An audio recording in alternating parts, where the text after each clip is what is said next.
ভবামহে দিদিনাথা নিধাপতিন্দু ভবামহে অসমম ওম স্বস্তি ওম স্বস্তি। তো সন্ধ্যাবেলা 6টা বাজে, এখন পুজো স্টার্ট হয়নি, গুছানো হচ্ছে। আর এই যে নিচে থাকবেই না, কোলে থাকবে।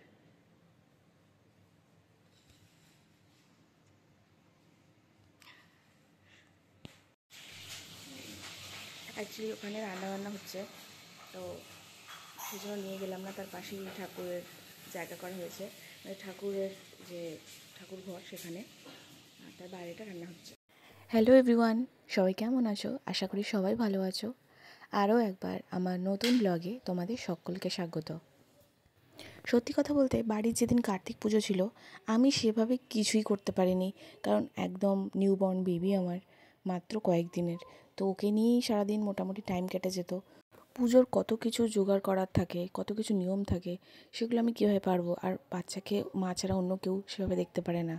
তো পুজোটা ম্যাক্সিমাম আমার মা আর আমার হাজব্যান্ড মিলে একসাথে যতটা যা জোগাড় করা যায় ওরা দুজন মিলে করেছে। যেহেতু এবার 4 বছরের কার্তিক পুজো উদযাপন ছিল, সেই জন্য একটু ভোগ প্রসাদ এগুলো করা হয়েছিল। বাট প্রথম বছর ঠাকুরমশাই দিয়ে পূজা করা হয়েছিল, তারপরে কিন্তু আমি নিজেই পুজো করেছিলাম। আর যেহেতু আমার প্রথম থেকেই প্রেগনেন্সি, যখন থেকে আমার জার্নি স্টার্ট হয় তখন থেকে আমি মায়ের কাছে থাকা শুরু করি। আর শ্বশুরবাড়িতে হাজব্যান্ড বেরিয়ে যায়, শ্বশুর বেরিয়ে যায়, তারপর বাড়িতে আমি একাই থাকি। তো সেই হিসেবে আমার কোনো দরকার হলে কেউই থাকবে না, তো সেই জন্য মায়ের কাছে প্রথম থেকেই আমি থাকছি। আর আমার মেয়ের ডাক নাম রেখেছি পেখম, আর ভালো নাম রেখেছি ত্রিধা। তো পেখম বলেই বলছি। আমরা তো অনেক রকমের নামে ডাকতে পারি, যেরকম বাড়িতে বাচ্চা থাকলে যা হয় আর কি। অ্যাটলিস্ট পেখমের 3-4 মাস হলে তারপরও নিজের বাড়িতে আমরা যাব। আর পুজো যেখানে হচ্ছিলো তার সামনের ঘরেই ও শুয়েছিল।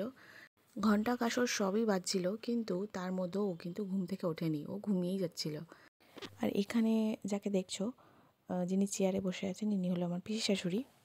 আর আমার মা নিচে বসেছিল, কারণ মা অঞ্জলি দিচ্ছিল, সেই জন্য নিচে বসতে হয়েছিল। তো এই পিসি শাশুড়ির কথা বলছি।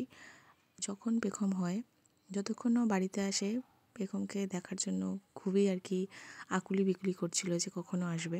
আর বাড়িতে বাচ্চা হলে একটা ঠাকুমা দিদাদের আলাদাই একটা জায়গা তৈরি হয়, বিশেষ করে নাতি নাতনিদের জন্য তো আলাদাই জায়গা, যেটা মানে ভালোবাসা ভাগ করার মতোই নয়। এর আগে যখন আমি মোটামুটি ঝাড়া হাত পা থাকতাম, মানে যখন পেখম হয়নি, তখন আমি মাকে অনেক হেল্প করতাম। কিন্তু এখন আমি একদম মানে আটকে গেছি পুরো, সেজন্য ইচ্ছা থাকলেও আমি মাকে কোনো রকমভাবে হেল্প করতে পারি না, যেটা আমারও খুব খারাপ লাগে। আমি তো ইভেন মাকে বলেছি, আমি যখন আমার নিজের বাড়ি চলে যাবো, মানে শ্বশুরবাড়ি যাব, তখন মাকে আমি সাথে করে নিয়ে যাব, আর মাকে রেস্ট দেব, আমি কাজ করব। এটা মাকে বলেছি, জানি না লাস্ট অবধি কী করবে। আর এর আগেই বলেছি যে কার্তিক পুজোর 4 বছর উদযাপন হয়েছে, যেহেতু এবছর লাস্ট, তো সেই জন্য যজ্ঞ করা হয়েছে। যজ্ঞের জন্য কিন্তু প্রচুর জিনিসপত্র, মানে কাঠ, ঘি, এগুলো তো আনতেই হয়েছে, বালি। আর এই যজ্ঞকুণ্ডটা এটা ঠাকুরমশাইয়ের ছিল। পুজোর যত রকমের বাজার ঘাট ছিল আর ঠাকুর কেনা থেকে শুরু করে সব আমার হাজব্যান্ড করেছে। ঠাকুরটা আমি আর আমার হাজব্যান্ড মিলে কিনতে গেছিলাম। আরে প্রথমে তো ঠাকুর কিনতে গিয়ে আর এক রগড়, কারণ ঠাকুর যেখানে কিনতে গেছি প্রথম দোকানে এত ভালো লেগেছে, কিন্তু দাম কিছুতেই কমাবে না। তো আমরা ভাবলাম ঠিক আছে অন্য দোকানে ঘুরে দেখি। অন্য দোকানে ঘুরতে গিয়ে যখন দেখলাম ঠাকুর পছন্দই হচ্ছে না, আবার সেই চলে আসলাম একদম প্রথম দোকানে। খুব স্বাভাবিকভাবে যে ঠাকুরটাই দেখছি সেটাই পছন্দ, আর আমাদের যেটাই পছন্দ ছিল সেটাই নিয়েছি। আর এদিকেও যজ্ঞ শুরু হয়ে গেছে। আর একদিকে যার জন্য এত কিছু, সে কিন্তু কিছুই জানে না, সে কিন্তু চুপটি করে ঘুমাচ্ছে। আমাদের এই ঠাকুরমশাই এত সুন্দর পুজো করেন, এত নিষ্ঠাভাবে করেন, কিন্তু অনেক সময় নিয়েই করেছেন পুজো। পুজো যতক্ষণ না হয়েছে, আমার পিসি শাশুড়ি যার কথা বললাম, উনিও কিন্তু বসেছিলেন বাড়িতে। কিন্তু যে পিসেমশাই, উনি একটু অসুস্থ, কিন্তু পেখমের টানে পিসি 7-5 আর কিছু ভাবে না, পিসি চলে আসে। পুজোর যজ্ঞের আগুনটাও কিন্তু বেশ সুন্দর উঠেছে। ধীরে ধীরে সব কিছু সম্পন্ন হলো, আর প্রসাদও আমরা খেয়েছি, আর পিসিকেও পাঠিয়ে দিয়েছি। এই ছিল আজকের ব্লগ। তোমাদের ভালো লাগলে অবশ্যই একটা লাইক, কমেন্ট আর সাবস্ক্রাইব করো। বাই।